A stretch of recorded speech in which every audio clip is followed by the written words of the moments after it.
Welcome to the Toronto Until podcast. I guess this is a new season because the baseball season started. We'll get to I don't that know though. what it is. Season Yeah. 4. I want to rename the show, but we'll talk about that after. Yeah, because it's like season 3 because we have the gambling football podcast. That was season 1 technically. But anyways, let's get through the intro first. This is the Toronto Until podcast. I'm Steve Artivello. I'm here with Anthony Harris and Theo Giordano. As per usual, the gang is all back. You can find us at our website, torontountilt.com. You can find us on Twitter at Toronto Untilt.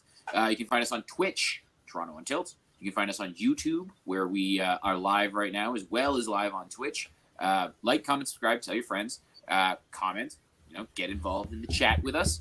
But again, go on YouTube, Toronto Untilt. And finally, you can get this podcast anywhere that you listen to podcasts. We post the audio to Spotify, Apple Podcasts, Google Podcasts, Anchor, Breaker, Bleaker, all of the things. Like we were saying before, like, comment, subscribe, tell your friends. Baseball's back. The last podcast, Theo and Tony were very negative. I was so negative I wasn't here. But yeah, it was bad times. Baseball, it was not looking good. The union and it was ugly. It was really ugly. Let's not talk about that because everyone knows how ugly that was. We have baseball. There was an agreement last week. We thought there was going to just be insanity of signings and trades. There's been some. I thought it'd be a lot quicker. Do you know what I wanted to do? Because I was away last week and you guys were busy. But if we were here the day free agency started, I was going to think, why don't we just do a 3-hour live show and see all this stuff just start happening? Nothing happened for the first day.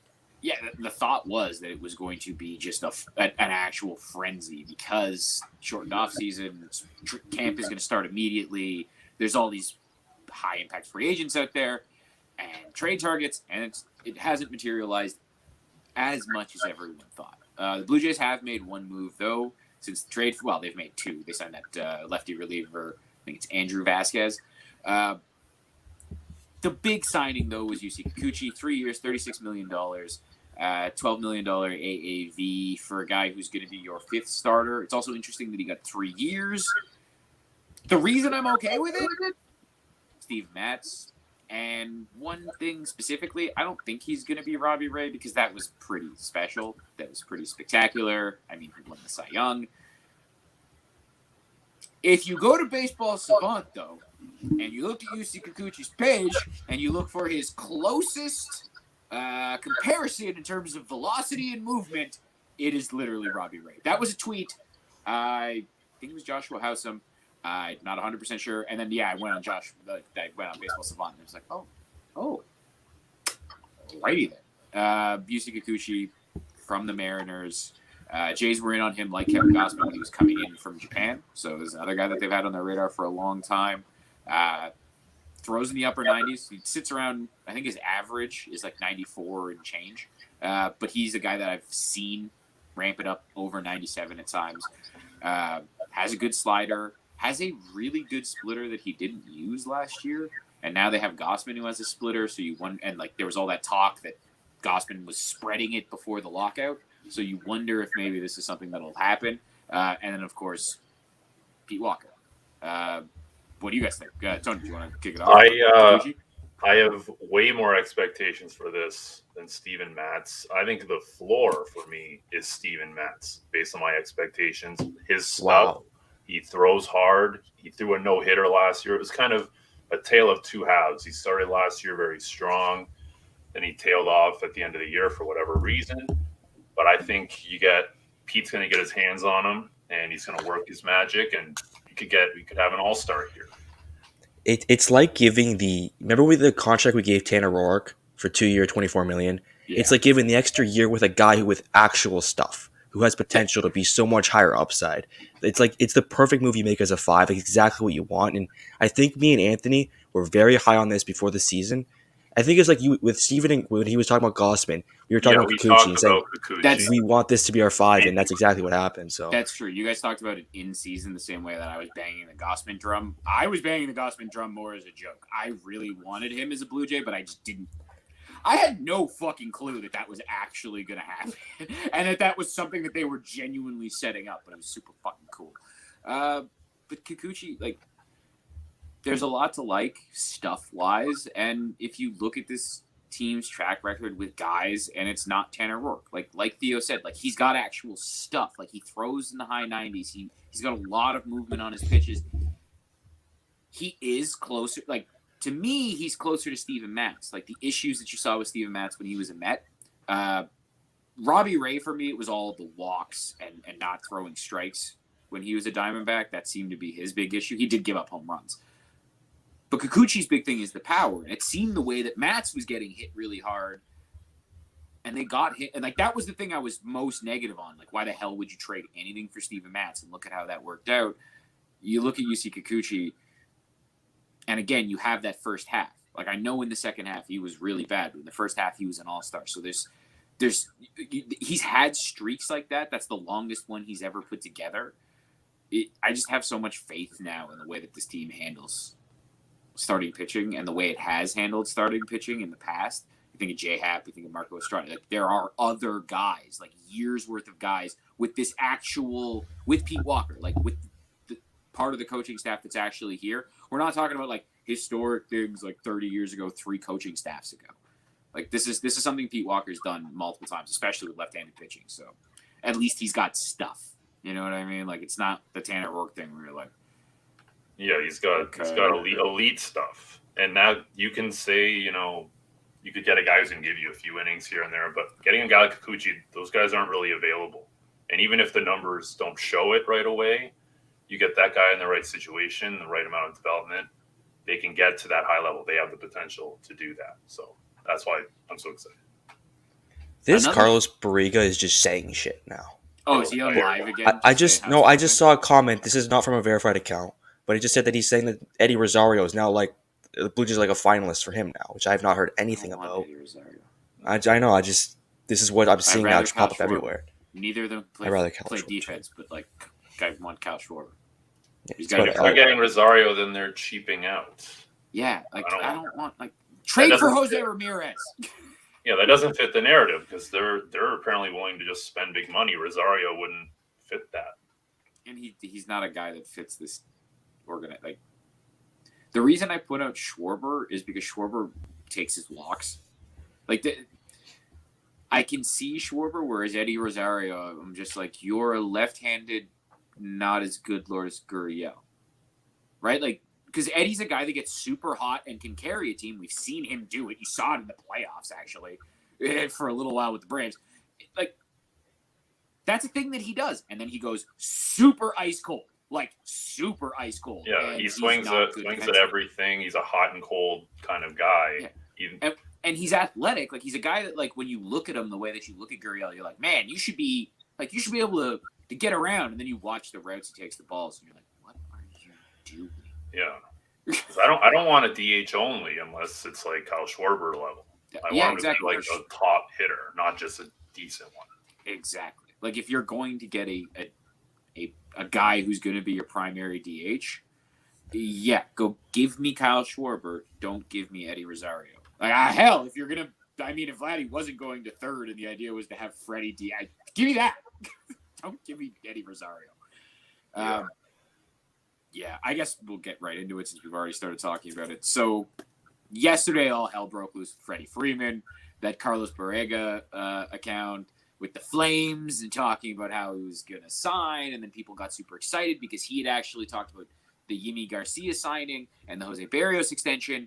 I think there was one more actual Jays signing that he also was in. But, like, he's been on stuff before, even though he's not really an insider. And, like, it's an Instagram post with animated flames in it, like, whatever. Right? It looks cool. And then it took off. Like, everyone started talking about it. And you started having anonymous sources. You had your JP Morosi, like, I'm going to say a bunch of stuff that's a whole bunch of nothing, but because there's a rumor starting, I'm going to insinuate, like, and then that took off. And then everyone started talking about it. Michael Kay is talking about it. And you have, like, Blue Jays Nation went nuts, and then there's the Schwarber talk, and then, oh my God, they're getting both, and then they're like, oh, they're represented by the same agency, which also is George Springer's agent, so it's like Brantley and Springer, but maybe you're getting both for real this time. Yesterday was fucking awesome. Today it's cooled off a little bit. Theo, Tony, one of you guys want to take it with the recent updates? I think Theo, you're the one that had the what I've seen, Rosenthal said today that the Jays view Schwarber as way more likely right now than Freeman.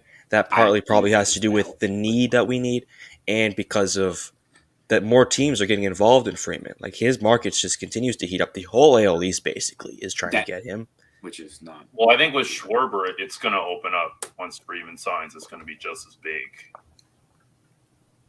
Because it's another piece of right-handed. Well, and because Correa seems like Houston, Correa seems like he's going back to Houston, but that could all obviously change. That's been so it's starting to get a little bit thin now. That he was supposed to get that massive, he was supposed to get a Seager type deal, and then he didn't. And then the Astros were in on. Remember the 1-year deal bullshit that was talked about a couple of days ago, and now it's really the Astros are just going to give him a shit ton of money, but only 5 years. Like the Correa stuff is wild to me because he's as injury prone as Corey Seager. Yeah. The only difference is Seager hits much better. That's the only I'd argue that Correa's defense and the fact that his hitting isn't that far below Seager. Like Correa, when he is healthy, I would say is the more complete shortstop because he's a gold glove. Like Seager's not he's average to above average at shortstop. Carlos Correa is elite defensively at shortstop, and he's slightly less of a hitter than Seager. And when we've seen Correa at his best for a healthy season, he's been pretty damn close to Seager.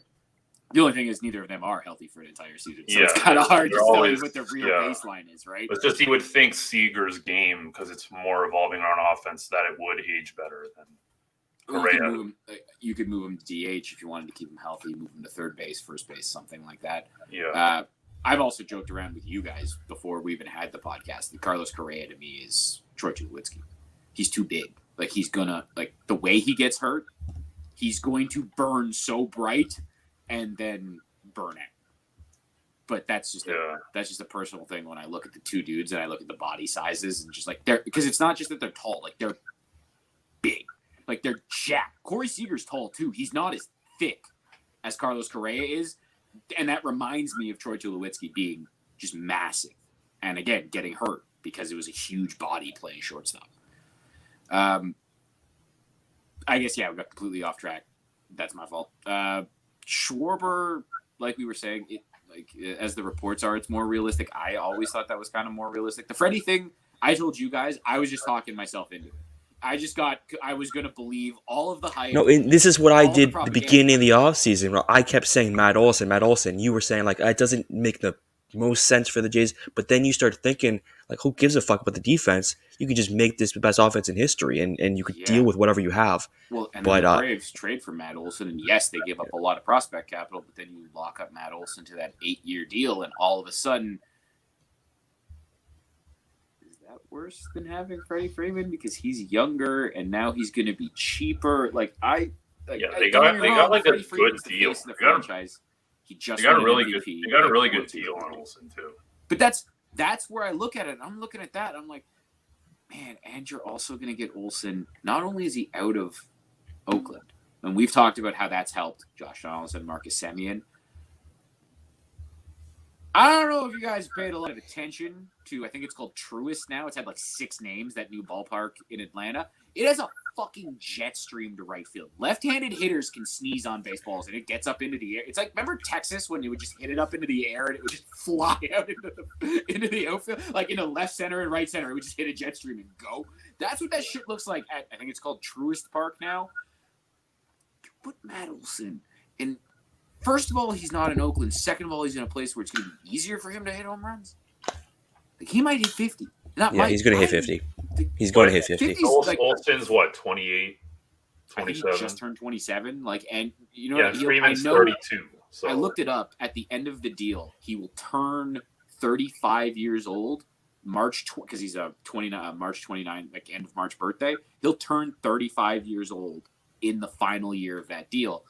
And he's making 21 for the years where he'd be ARB and 22 for the free agent years.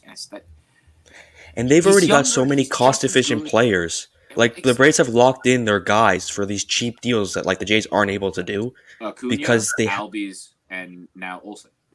And that's just your core. And so that's I think Braves fans are probably pissed couple days ago when this started breaking, but now I think they're probably like, oh, this makes a lot of sense. This is what Alex does. Alex Nopa's always looking to get as good as possible at any position. Yeah, I think this is one of those like during the season Braves fans will come to terms with it. Like they're pissed off because face of the franchise, a guy that they thought should have been a lifelong Brave. He was there for the bad times and just won World Series MVP. Like you know what I mean? Like it's so fresh, but it's a smart thing to do. Yeah, that's why out of it. That's why I thought it was going to happen. That's why I thought right away they were looking into it, and it ended up happening. So just got to put that out there. I was right. And with the extension, you can see why they went ahead and gave all of those top prospects. They just went, all right, fuck it, we'll do it. Yeah, and also if you can get a long-term deal, then who cares about the prospect? Christian Pache or Pache, however you pronounce it. I thought it was Pache, and then I heard him Pache on a couple of national broadcasts and completely threw me for a loop. He hasn't really hit at the major league level ever. He's a phenomenal defender, super fast. He's never been able to hit at the big league level. Shea Langoliers has been a top prospect for a long time and then got jumped by William Contreras, who made the big leagues last. Like, he played for the Braves when they had all the catching issues. Like, if you look at what they traded, it's good, but it's not. I don't think it's necessarily the prospect number value that it looks like because of the way that internal prospects have passed the guys that they ended up trading. You know what I mean? Like I think all around it's a pretty good deal because if you look at Oakland, they get it looks like they get a bunch of quality prospects and they're good at working with guys like Pache. Like they tend to make those guys work. That's kind of how Oakland does. Like they take the super toolsy guys and then they just kind of figure it out with Oakland. So yeah, it'll be interesting to see how that works. Is there anything else you guys want to get to about Freeman and Schwarber? Really, before we just kind of, spring training is getting on, just some general baseball and free agency stuff. Stuff you're looking for. We could talk about because this affects our team right now. Is Vladdy going to go back to third? Because the talk with the Freeman stuff would indicate that Vladdy is more open to going to third, and he's always been trying to go back to third. Do we think that it would take a move like that for him to go back to third, or are we just not seeing him because he will not take third base out of his bio. He keeps, training as a third baseman, and it seems like he's going to try to get back there at some point. There was the report last year that he was a first baseman, and that was it now. Like that he didn't want to move. Things change. Which was a weird report also. But he never, that wasn't his. Yeah, exactly. It was a weird, I also found that weird that it was leaked like that. It was just a weird thing. I think it would take. I think it's kind of like a Bo thing. Like essentially, don't mess with it unless you can go to the player and be like, "We got Freddie Freeman." Like if you looked at Bo and we're like, "We signed Carlos Correa," and Bo goes, "All right, I'll play second base for that." You know what I mean? Like if they signed Corey Seager, all right, I'll play second base for right. Like, he had only basically said that. If you signed basically a generational talent, would he come off shortstop? And I don't think you bring it to Vladdy at this point unless you're doing something like that. I honestly, just because these are face of the franchise type players, I don't think you fuck around with them like that. You know what I mean? Like they've found success, and Vladdy's now being what he's supposed to be. Like if you bring in Freddie Freeman, I could see Vladdy being like, "Oh yeah, I'll go play third base because look at this fucking team. Freddie Freeman's gonna hit behind me. It's a different sell." And also, were you guys talking? Freddie Freeman has played some third base too. Like he isn't completely inept in the World Baseball Classic, and then there was that weird thing where Matt Adams got super hot after he had been. He was a Cardinal, then he was nothing, then he got hot as a pinch hitter for the Nationals, then he was nothing, then he got picked up on waivers by the Braves and got super hot, and they made Freddie Freeman play third base to keep him in the lineup. But that was a weird, that was one of those, what are you doing? Why is Freddie the one playing third base? It's Matt. He's not, this isn't a long-term thing here. Stick him in fucking left field until he stops hitting. But they made Freddie Freeman play third base. I don't think that's the thing that's really real. But what about well, we're not going to sign Rizzo, but here's an idea. Joey Votto, okay? He is still I've seen a lot of that. He is still amazing, and the Reds are giving people away. Not only have I seen a lot of that, I saw that from Shai Davidi. Yeah. Okay, like that was in his thing during the when they were talking about when the Freddie Freeman news had basically run rampant. Shai did mention in that exact same article where he was addressing all of the rumors that, hey, by the way, look at what's going on in Cincinnati right now. And yeah, Joey Votto had never wanted to waive his no trade. He did want to stay in Cincinnati, and he did. Did you hear the quote though from Joey Votto when they asked him about what was going on with everyone getting traded? Because he sounded really sour. Really sour. Like, they asked him about that, and he essentially said, that's not a me question. You go ask the people that signed my paychecks. Like, he basically straight up said, like, the front office, like, don't fucking ask me anything about rebuilding. That is not my decision. That is all them. Get that garbage away from me. Like, it just, the way that came off, like, the way his quote came off, and, like, I think it was C. Trent Rosecrans, he's the writer for Cincinnati. He was spiraling. He's kind of like their Jeff Blair. He's friends with Jeff Blair. He was spiraling hard when they traded Jesse Winker. Basically, yeah, they dipped their toe into this competitive run and they didn't do anything. It was just like they've given up so quickly. Like, they waived Wade Miley. Yeah, they literally gave him away. They gave away Jesse Winker to get rid of Eugenio Suarez's contract. Like, it's like they're not just rebuilding. They're just like fire sale. Like, take 99 cents. Take whatever you want. So what would Votto cost in relation to these other trades they've been making? I don't know, because his contract's massive. And the other thing, too, Tony, you'd know this better than me. How slow? He got off to a very slow start last year, right? Yes. No. Like, really, really slow. I mean, he was bad luck. But, yeah, for the first couple of weeks, he was quiet. Oh, was a couple weeks. All the hard hit rate, all of the StatCast numbers were he's amazing. Yeah, he did an interview about it. He made a change going into last season. So he had made a change in his mechanics and his approach. So he did have that slow start, but he stuck with the change he had made, and the change was to strike out more and sell out for power. He literally decided, okay, he used to be a guy that hit for a super high average, took a lot of walks, didn't strike out a ton. He decided to strike out a little bit more, swing for the fences a little bit more. His average dropped a little bit, and his power went like back through the roof to his like prime days, like it was a decade ago.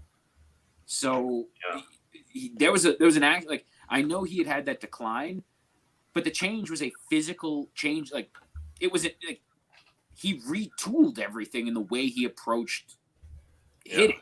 He's a genius. He just flipped the switch and decided, you know what, I'm going to be able to do that at this age, like that established. Exactly. Tony's like, I know Tony's kind of joking, but he's not. Like, that's. Well, he is a genius. Joey Votto is a baseball savant. And like, he's a prodigy. It's only like 2 more years, and then it's a club option, right? So it's not like a huge problem for us for the way our contract's set up. No, but like the way, in terms of the Reds getting stuff back, like they've been giving money away. Like the big thing is, does Joey Votto want to come here? I know he's from here, but does he want to come? He said some things in the past that have made people very upset with him. Again, this is a different Jays team, though. This is a Jays team that's really fun, that a lot of people seem to want to join. It's like Canada soccer. They've changed the narrative. Like, it was in 2014 he didn't want to come here. Exactly. Like, that was before the run they had. Like, it was on like the start of it. Like, it's a very different climate for baseball in Toronto. We're literal AL favorites in the world, like, to make the World Series. Yeah, like it's different. So I could see how things would change. Have things changed? Who knows? You'd have to ask Joey Votto. But I would not be against looking at that. Because Joey Votto's defense had declined a bit. So if you're just going to DH him, mostly, okay, it's Joey fucking Votto. Like, again, I was talking about, like, okay, if you give me Kyle Schwarber, I can understand that. Okay, if you give me Joey Votto, I can also understand that. Right? Like, it's the same kind of thing if you're giving me a guy who's mostly a DH.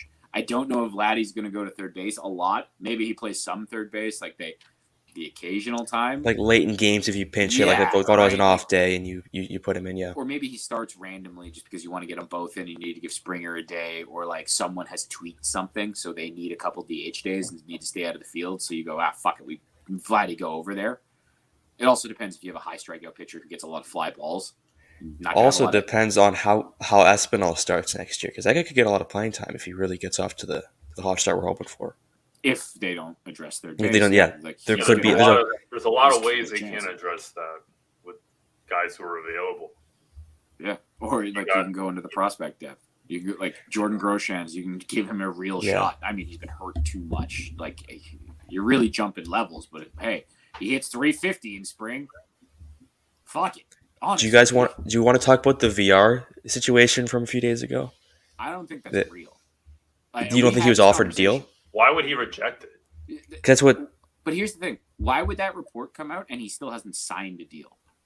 Like, what is he looking for? Like that's usually a report that comes out when they sign somewhere else. Like, okay, so and so has agreed to hear that the Jays were in the mix, or like the Red Sox. Like that's what happens. They throw teams that were in the mix and they came close, or they wouldn't go this far. Or like that's how the reporting goes. It's really weird to have the report come out that he was offered. What was it, 7.5? Like there was a dollar amount attached to it, or $6.5 million. Yeah, it's like he's been offered this and he turned it or down. $6 million, something like that. Okay, so who did he sign with? Like how? Like right? He's and he still openly available. didn't like it here. He didn't like to. And He they didn't want to be in like Toronto. him here. You remember when he He got didn't pinch play hit well. for and he walked off? Like, Yeah.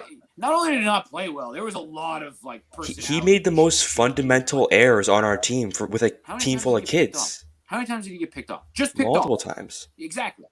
Fucking asleep In the first same base. game. Didn't he get picked off twice in the same game? Or I might be remembering that wrong. I think you're right.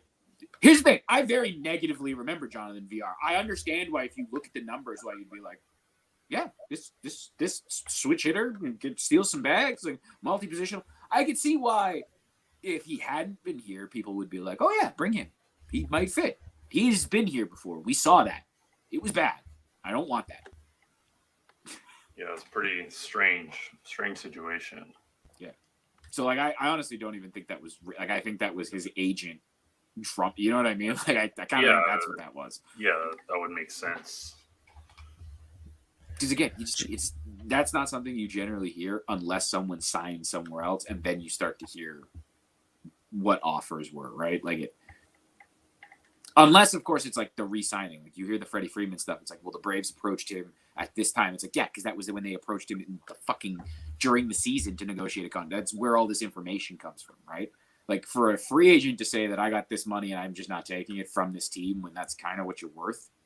Because you know what I mean? Like when that came out, was that a number where you're like, low ball, oh, that's too much money? I was kind of like, yeah, that's about what John, like, yeah, that's what he's worth. Okay. You know what I mean? Like the report made so little sense to me. Combined with the fact that he had been here and it didn't work out. So. Yeah. Another deal we could talk about now, Josh Donaldson. When that broke, I was a little heartbroken. We were talking about Josh Donaldson. I think last time we had a show, we were saying that's a possibility. He's a Yankee. It's gross. Yeah, I know.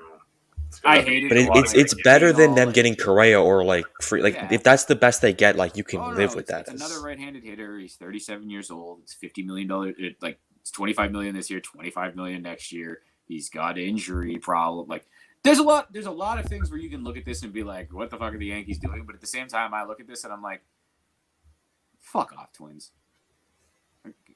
They go and get the guy that the Yankees had been rumored to want so that they can pair him with their $50 million slugger who used to be a Jays MVP to send to the. I just don't want to see it. Okay? I've seen too many former Jays Yankees, and it's not right. Like when Edwin was a Yankee, it made me sick. Let's just be honest. So I think it makes the Yankees better. If you ask me, it's a matter of health, really. If Donaldson gives you 130 games, then it makes them a lot better. If he's healthy down the stretch into the playoffs for them, that's a massive upgrade over Gio Urshela. All the underlying numbers for Donaldson are still amazing, top tier. They needed a shortstop who could play defense, and that's they what got that. Is. And they got a catcher who plays defense. And they just wanted to get rid of Gary Sanchez. Really, I'm pretty sure they were just willing to punt him. And how much catching did Kiner Falefa do last year? None. He hasn't caught none at all. Because it lists him in fantasy as a catcher, and I always saw him playing in the field. He hasn't been a catcher in years. He was a utility guy that played a little bit of catcher. Then they moved him full time to third base. He won a Gold Glove, and then they moved him to shortstop. Yeah, but I like the move for the Yankees. I get they're all biased. They like Urshela for whatever reason, but Donaldson is much better. And for a team that kept saying they weren't going to sign a free agent shortstop because they have Volpe and they have what's the other one's name? They have another top 100 prospect. They have, I think, 3 top 100 prospect shortstops. Volpe is the one that's like top 10 or top 15, depending on what scouting service you want to look at. Like, they have guys that are high-end shortstops that they think are going to be their guy of the future. So instead of signing Correa or Trevor Story, it's just like, no, you go get Connor Falefa, and then in a year or two, that kid takes his spot. So that's kind of what the Yankees are doing, and it's smart. But the thing with the Twins part of it makes no sense because they just traded for Sonny Gray, but now all of a sudden they're like talking to Trevor Story, like that's their move now. They moved money around, like I guess Trevor Story's that might be the only place that's willing to give him what he the wants. big deal that he wanted At shortstop. Exactly. And for the Twins, that's kind of the only thing that really makes sense when you get rid of Donaldson's money. Honestly, to me. Yeah. Like, Gio Urshela, he's good defensively, but I don't think he's ever going to have that offensive season that he had right before the pandemic season. I don't think that's ever happening again. And if you look at the Twins, like, they have other guys that are better offensively. Like, I think he's kind of more of a dude who's just in the mix. Like, I think Luis Arias might play, or however the hell you pronounce his name. I think he might play more third than Gio, just because he also could DH. But, like, that's a guy that's going to hit in the 300s, like high 300s. He's a high average type of hitter. Polanco's probably going to stay at second base unless they move him to shortstop because they don't get that's why I think Story makes so much sense, because it makes sense for the rest of their pieces, and age wise he fits in with Buxton and Kepler and like what their core would be. It's like the Twins, what they're doing doesn't make a lot of sense. Yeah, like they're shifting money in, shifting money out, going to go sign another I love Trevor Story, but it's like the Twins are doing stuff where you're like, what are you actually doing? And they have Royce Lewis, who is a first overall pick, who keeps getting hurt, who should be healthy this year, right? Like, what's he going to be? Is he going to play third? Because that was apparently part of the plan for him before Donald. Like, yeah, there's a lot of weird stuff with the Twins. For the Yankees, it makes sense, and I just don't like it. I think it's gross because I don't want to see Josh Donaldson as a Yankee. I already don't like seeing the pictures of Josh Donaldson as a Yankee, and I really didn't like the quotes about Josh Donaldson. Basically, like when he was trying to like joke around and make nice about Garrett Cole and the spider tack shit because JD was out there with his fucking list last year. Like, I'm upset. It is. It doesn't make. I don't think it's. I hope it's one of those situations where there's a bunch of turmoil by June. If they're not winning and he's saying shit about Cole, and that's the best case scenario. That's the thing that I'm holding hope out for. Is the way that JD has no problem talking shit to anyone at any time. Like, him and Aaron Boone are going to get into a fight at some point. Well, he got into a fight with Gibby. Exactly. Like, think about it. Well, Gibby has fought Gibby has a history of fighting players. That's happened a few times in different eras. That was before Gibby got drunk in the dugout. Yeah. No, but the Yankees have bigger problems with these COVID rules. Yeah, and the fact that Judge is unvaccinated. They can't play in Toronto and they can't play at home. They play in New York. I know. Dawson's going to fight Aaron Judge about that. This is the first time that these rules have finally benefited the Jays. Like, everything is coming for the Jays this season. Yo, I could definitely see JD calling, like, actually getting in the media about Judge, like, not being dedicated. You know what I mean? Like, I could see JD saying something like that, and I hope it happens. Yeah, I'm just like the fucking, what is it, the Elmo Chaos meme with the fire? Like, yes! That's all I'm hoping for. No, there's going to be issues, but so now we've figured out an angle on it. Like, we like Josh Donaldson. I hope it goes terribly in New York. I hope he struggles. I hope the team's fucking so bad. He's in there to blow up the clubhouse. Yeah. I hope that happens. Oh, my God. I like, the first Yankees losing streak, I'm going to be, like, fucking tuning into WFAN just to hear what happens. I can't wait to hear Josh Donaldson's fucking post games if they get, especially if they get smacked by the Jays. Also, in Toronto with the guys that couldn't play because they were unvaccinated, that would just be chef's kiss. I will say too, if you're looking for opening day tickets, I just wanted to mention this because we were looking earlier. They're very cheap right now, and I don't know if this is a mistake because they're like $26. Yeah, opening day. Like, why is that available like that? How does it not be repriced? How close can we get? We could. Well, what's your budget? Well, I don't Yeah. know. I don't think Yeah, it's a really- segment that anyone wants to listen to. Is us trying Okay, to figure out I guess what so. ticket- I was just saying, if you're watching now and you're looking for J tickets, like these But look yeah, very, if you very wanted to go to affordable. opening day and you were like, I don't think I'm going to be able to afford it post-pandemic, everyone rushing back to the ballpark. No, go look at tickets. Like, go look at the prices and go buy your tickets. Get excited, people. Did you? Any of you guys? None of you guys watch the Kikuchi presser today? I saw some quotes, but nothing really crazy, other than the stuff they're talking about with the Freeman stuff, which That we kind of and talked about. Vladdy being open and moving to third, and right, like it's all the Freddie Freeman hype train, and we're just kind of waiting for that and Schwarber and what's. I really thought we were gonna break some news today, but it doesn't look like that's gonna happen. Yeah. Yeah, is there anything else you boys want to get to? We'll wrap this one up. Because I was going to get into some spring training stuff, but we got a couple of weeks of spring training yet to dig into the spring training narratives. Not to mention, it'd be probably a good idea if we start the games before we really get too much into it. And When's the first game again? I think it's Thursday. 17th or 18th. 17th? So yeah, I think that is Thursday then. That's So yeah. wild. So I can't fucking wait. Oh, I'm so happy baseball's back. I'm so happy. But yeah, I guess that's it for this episode, the new season of the Toronto Until podcast. As always, I'm Steve Artabello with Anthony Harris and Theo Giordano. You can find us at our website, torontountilt.com. You can find us on Twitter at Toronto Untilt. You can find us at our Twitch, where we are live. We stream live every week on Twitch. Just search Toronto Untilt. As always, you can find us at our YouTube, where we are currently live, where you can share this with your friends, like, comment, subscribe, all that fun stuff. Just go to YouTube, look for Toronto Untilt. And finally, the audio of this podcast will be posted later tonight. We have our podcast audio posted anywhere that you listen to podcasts. So Apple Podcasts, Google Podcasts, Spotify, Anchor, Breaker, Bleaker, all of the things. Like, comment, subscribe. Tell your friends that baseball is back. The Blue Jays is fucking awesome. And screw it. Maybe we're going to get Freeman and Schwarber and J-Rad. Fuck it.